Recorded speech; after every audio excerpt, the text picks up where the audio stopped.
It leads me, of course, to one of the things we talked about in committee, and that is this. Only in Trenton, and I mean this with all due respect, would we suspend reality for fantasy.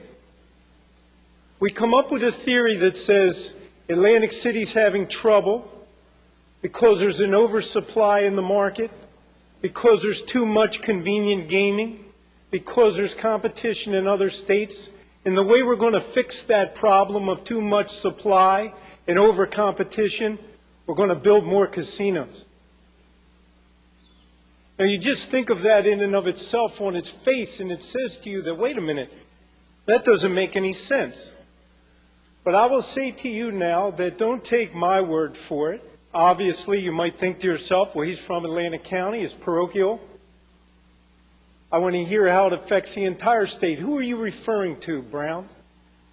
And so I will tell you that every study that has been done thus far has come to the conclusion that this is not North versus South, that this is the state hurting itself. This is the state passing a bill or a resolution, and if the voters were to approve it, which would ultimately wind up in the state receiving less money. Now, these reports go back to 2007, and the first one, of course, was a Christian Capital Advisor study, and they did it on behalf of the Meadowlands.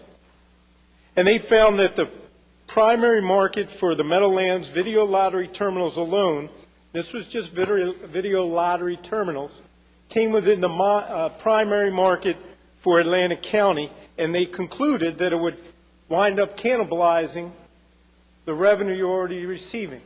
But that goes back to 2007, so there was another one in 2013, the American Gaming Association. And their conclusion was it is very hard, if not impossible, to grow the gambling market, which confirms that you have a finite number of people who are going to gamble, and building 2 more casinos is not the panacea and not the answer. These are the experts telling you this, not just me, I'm repeating it. In 2014, the Pennsylvania legislature was very smart, and they got their Budget and Finance Committee together, and they did an analysis. Because obviously they have gaming, and they're trying to figure out if they should continue to grow the casinos and if they should add more. And what they found, our neighbor found that each new casino that opens draws from existing casinos and doesn't grow the market. Now, it's our neighbor. They've concluded that opening new casinos only shuffles the deck. But in 2014, Don Bauman, the general manager of Harrah's in Chester, PA, he said the casino market is tapped out, and that another casino in Philadelphia or Pennsylvania is unwarranted. His words, it's a defined market. We're at the point where we're just moving customers around, all of us. I don't see that changing with a new site near the stadium or anywhere else. But the studies go on. In 2014, Stockton University concluded that just one casino built in North Jersey would wind up siphoning off up to 45% of the people within New Jersey who gamble in Atlantic City. They also concluded that it will wind up in a loss of revenue out of Atlantic City of up to $500 million. In January 2016, Moody's analysis confirmed earlier reports that North Jersey casinos will simply cause further closure of casinos in the state of New Jersey and wind up being a net loss. In particular, they said this expansion comes at a time when there are 8 new casinos expected to open in the Northeast by the end of 2018, including Philadelphia, which of course is already a major feeder market for Atlantic City. So when you look at it, and what business would not want to, before it competes with itself, do an analysis? Is this going to be in our best interest or is it not? What business would simply go ahead and have reports from independent bodies that all indicate that you're going to hurt yourself. You're going to hurt your own business. Your model is going to go down if you build there. Well, that is all of us. That is our responsibility. So when we look at it, I've heard people say, well, we have to get the gamblers back because they're leaving. We have people who convenience gamble outside of North Jersey, and you're right. There is a percentage of people right now who choose not to drive to Atlantic City. They choose to go to Pennsylvania or Delaware or wherever it may be. But all of the studies indicate there are not enough of them that you'll recapture to overcome the monies that this state will lose in overall revenue from the closures of Atlantic City and from cannibalizing your own market. So the next thing I think it's fair to remind everybody and point out, we say, well, what's happening with New York? Because we have this window of opportunity and we're losing people to New York. So let's rush out. We have to act quickly and build casinos in North Jersey.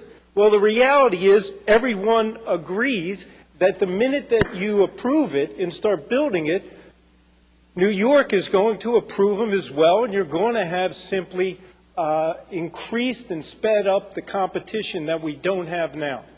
And don't take my word for it. Just as the other studies, we're independent. You look at State Senator Stephen Persky, author of the Casino Control Act and the Casino Control Commission. He pointed out, and this is his quote, expanding gaming in North Jersey is going to do nothing other than contribute even more to the political necessity of New York. New York will not sit back and do nothing if a major casino facility opens in the Meadowlands.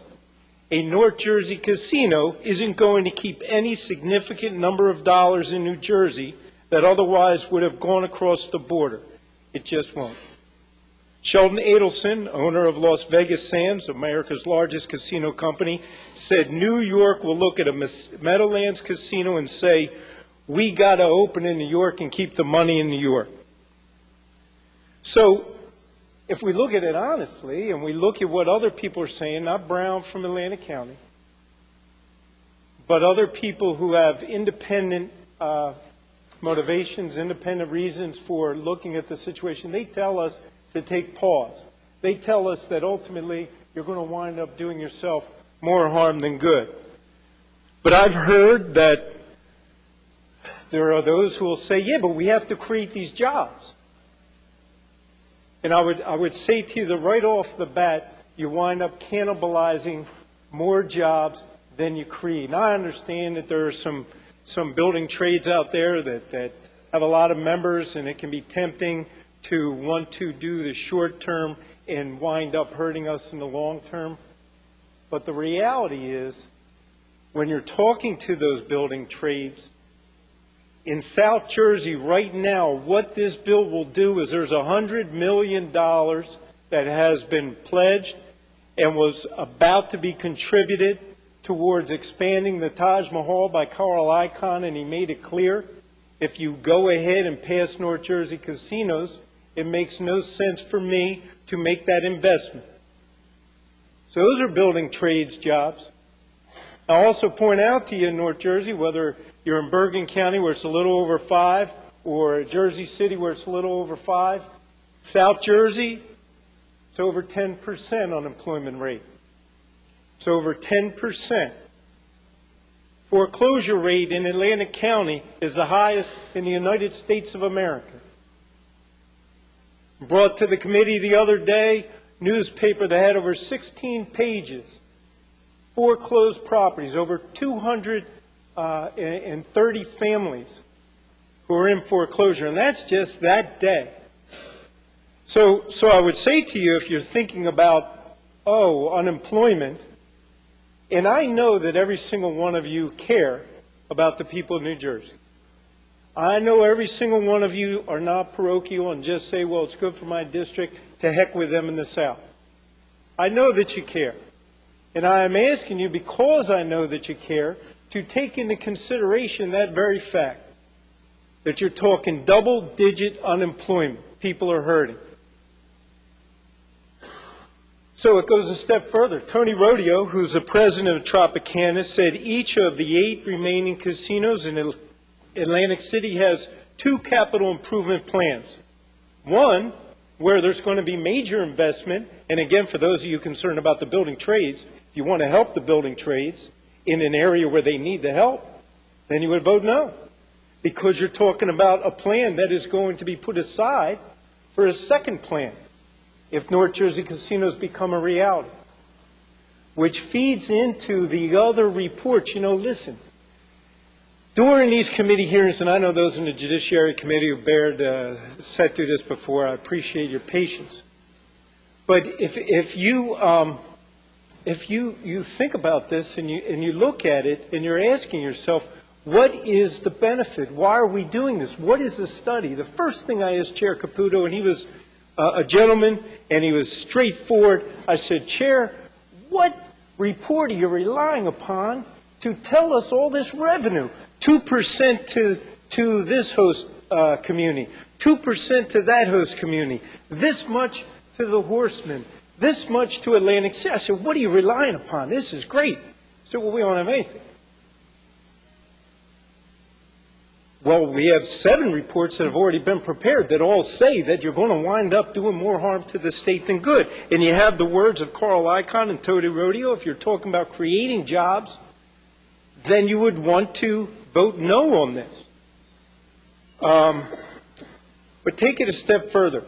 The Greater Chamber has done an independent analysis. And when they did that analysis, they looked at and they said, well, what's the overall net gain for the state? How many more jobs are actually going to be created? And they concluded that we're looking at 15,000 additional lost jobs. We're looking at $230 million additional lost wages. Now,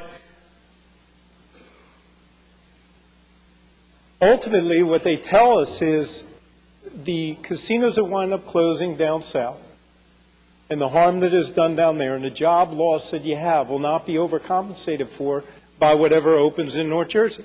That's the experts are telling you, not me.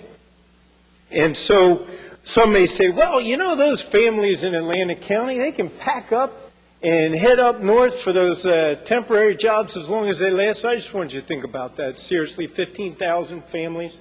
We already have 9,000 that have been a product of the contraction of the market, the true reason that problems are occurring, competition. But now you're going to say to 24,000 people, sell your home that's upside down, pull your kids out of school, leave your neighborhood, and move up to North Jersey to where's the housing community that they're going to be able to reside in? So that's not really realistic, and I know that we all understand that what you do to your brother, you do to yourself. We understand that we're all interconnected here in the state of New Jersey, and although you may be at 5%, you're talking about an area that's at 10% people are hurting. They're counting on us to look at everybody and not just a select few. Now, it's important, I think, to point out, because one of the things I hear, well, come on, Brown, Atlantic City was given 5 years. And that's just a fallacy.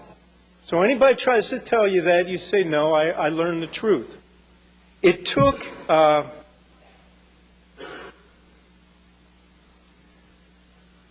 years, say 3.5 years from the time that it passed to be implemented.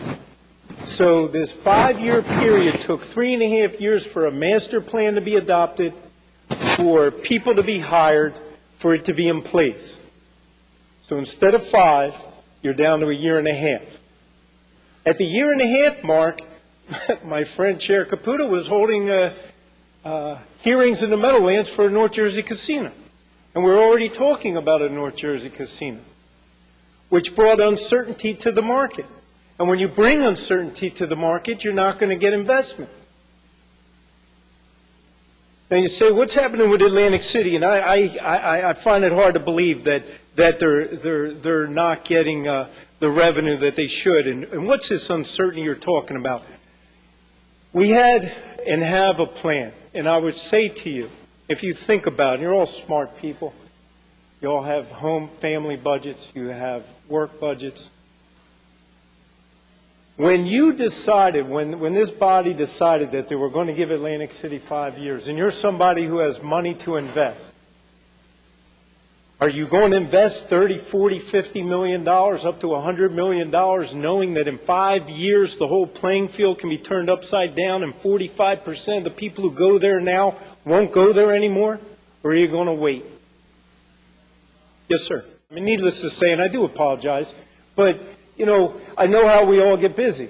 And I know how you have a vote and you think predetermined in your mind the way you're thinking about it. And you might not have the time to know that there are 7 studies that say it's a mistake. You might not have the time to know that Atlantic City hasn't been given 5 years. You might not have the time to understand that you're talking about double-digit unemployment and highest foreclosure rate in the country. So when we talk about uncertainty in the market, and I'll be brief on this and move to the next point quickly, before the hearing that was held in North Jersey, the hearing that was held at the Meadowlands after we were supposed to get 5 years, you had the Hard Rock that was looking to open a casino in Atlantic City. They were looking to do that. And then after the hearing, 3 years later, Hard Rock now has a vision for the Meadowlands, which is fine, but it just proves the point that that investment would have been in Atlantic City. It was not truly given 5 years. And there's one last point on this. Atlantic City has generated over $10 billion for the rest of the state in casino tax revenue, and another $375 million through the CREDA. That town and that city and that region has given. So it leads me to these 3 questions. And this is the last part. These questions are the questions that I believe that anybody trying to make a decision of this magnitude would want to ask before you even begin the debate. And the first one, of course, is what is the revenue? What is the amount? I've heard people say $1 billion. I say, hey, that's super. What was that movie with Austin Powers? He said $1 billion. You might as well say whatever you want. But the studies indicate if you are fortunate, it'll be $500 million, and that comes from Moody's. So, okay, we're at $500 million. You say to yourself, well, the next question, what's the tax rate? Shouldn't we know what the tax rate is? Initially, it was going to be 50 to 60%. That's how they were promising to people. 2% here, 2% there. Atlantic City, you get this. Horse industry, you get something else. But the reality is, now we hear from our Senate President that it could be anywhere from 20 to 30%. So if you have Moody's indicating to you that you're going to lose $350 to $500 million, you have at the most $500 million of new gross revenue that we don't know what it's going to be taxed at, but even if you took the higher 50%, you're still losing money for the state. Wouldn't you want to know what the tax rate is? And wouldn't you want to be able to educate your constituents, the families that live in your neighborhoods, and say to them, I did my job, I made sure we got a tax rate, I made sure that we knew what the revenue was, so that they can make an intelligent decision. And if there is a study that disagrees, then share that with your constituents. So the last part of the 3 questions, of course, is who's going to pay for the infrastructure repairs? And when we talk about the infrastructure repairs, we're talking about, we already know that around the Meadowlands and in Jersey City, there are serious problems with the roadways and the infrastructure. We all know that our Transportation Trust Fund has issues. I hear repeatedly how at the end of June it's out of money. So shouldn't we know how we're paying for that? You know, we get so excited over this panacea promised by some rich people with casinos, and some other rich people are trying to get more rich off of the casinos. That was off the bill? Okay. I think these are fair questions. All 3 of them are fair. And I'm going to press my button again. Hopefully it'll let me say one last thing. but I truly appreciate each one of you. I'm sure you'll take the time and give this thoughtful consideration. I know you understand that this affects thousands of families, particularly in South Jersey, that are hurting. And they're hurting bad, and they're a little scared and a little confused over why we're having this conversation. Again, I thank you very much. I urge you all to vote no. Thank you, Mr. Chair. There are a couple of things said, and boy, I very much respect our former speaker and her relationship with Atlantic County as a lifetime member of the NAACP of Atlantic City with a 23-year history of supporting and helping people in the community. I understand everything that you're saying, and that is why it's important to me that we point out that a lot of the things that are being said, I think Ben Franklin said, you're entitled to your own opinion, but you're not entitled to your own facts. And I know everybody has an opinion, and Atlantic City went downhill because of this. You walk around the neighborhood where I live, and I got 100 people telling me why it didn't do well. So we all agree that it's not, but I look to the experts. And I look to them, and what do they say? And they tell us that the main reason it's not doing well is competitive gaming. Pennsylvania's own governing body determined in their own study it doesn't make sense to open more casinos or just shuffling the deck. I agree, and we point out that there are people who live in northern Jersey who are coming to Atlantic City.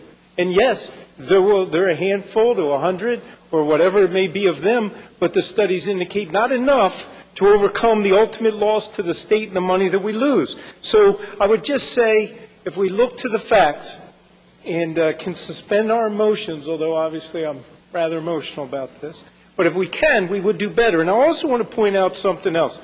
The Freehold Raceway. The Freehold Raceway. They came to the committee and said, don't vote for this. The Freehold Raceway. That's the Horsemen, and what they said was, what's the impact to each New Jersey resident the way this bill is? The loss of $1 billion industry, the closure of racetracks, and the marketplace for horse farms and related commodities. That's Freehold Raceway. So again, they're looking at it factually.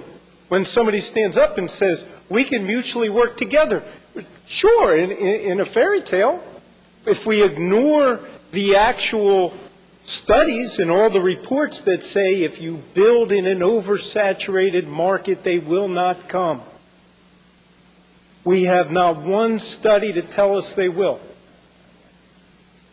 It also tells us that you're going to lose 15,000 more jobs. The most you're going to get is 500 million, and we don't even know what the tax rate will be.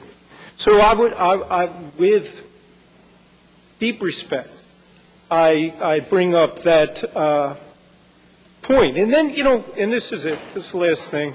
I got 5 minutes. I come back. We'll see.